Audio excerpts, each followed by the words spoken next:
resume of the speeches I missed, and I now understood I missed a lot of essential things.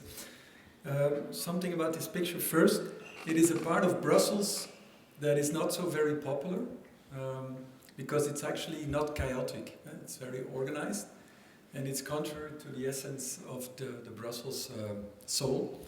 And it looks out at the center of Brussels, which is totally chaotic. So I was wondering, what does this image tells me about the new lab that we are founding at this university?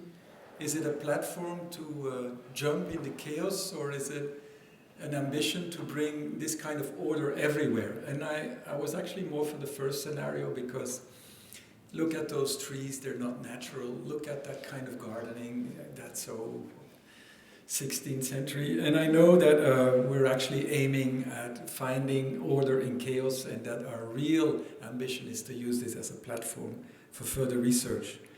A link to that, I have a second comment. Cybersecurity so far, and we looked at it for the past decade, was a lot of money and no law. It was like agriculture. There's nothing interesting in agriculture. And if you start working at the EU and they put you in the department on agriculture, then it's a punishment. Because you only have to allocate money. You have to pay farmers that do not produce milk because they're not producing milk. So this is a kind of surrealistic thing. But as a lawyer, it's totally boring. And for a decade, we thought cybersecurity was in the same category. It's getting more and more interesting, though. And I think it's wise for us as lawyers, and many lawyers here, to step in now and to give it a focused attention, but also an engagement for focused attention. It's getting interesting. It's getting somewhere. And so I welcome the slowness of this Brussels University realizing it should invest on cybersecurity law. And I kind of love the comparison you made between the two directives and the discussion about the regulatory failures and lack of coordination within the EU. Very interesting, and I think that's when things become interesting.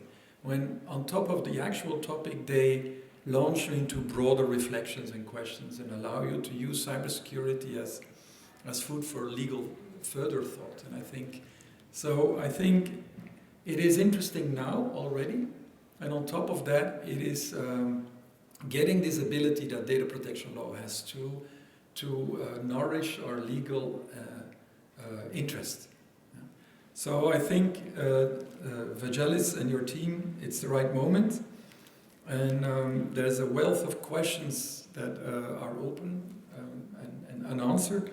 And the one I'm having now is, what is the thing about critical infrastructure? Isn't everything critical in an interconnected world? And what would that mean if we abandoned it? Because there's there's an important report of the Dutch Council on Scientific Research focusing on the Amsterdam port, where there was a cybersecurity attack to a container company. And the container company was one of those non-critical, non-essential infrastructures. But just by blocking that one, they caused a lot of damage to the Dutch society as a whole, with the fact that numerous containers were not being able to be shifted, and a lot of traffic jams, and so on and so on and so on. So everything is critical, and we have to make sense out of that. And we have to make sense out of the coexistence of these numerous instruments. And I think only that is a solid program for the next years to reflect about the NIS Directive Cybersecurity and to go along to think about the regulatory approach, which is a classical one.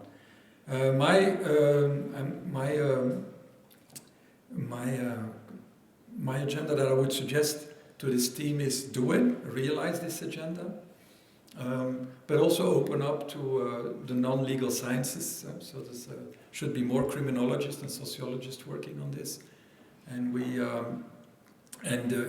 and the question should indeed be: if everything is digital, why do we still need all the rest? Why is there still a criminal law course? And shouldn't we replace all criminal law courses by digital and cybersecurity law courses? So let's take over the law faculties, but also broaden the scope of the research.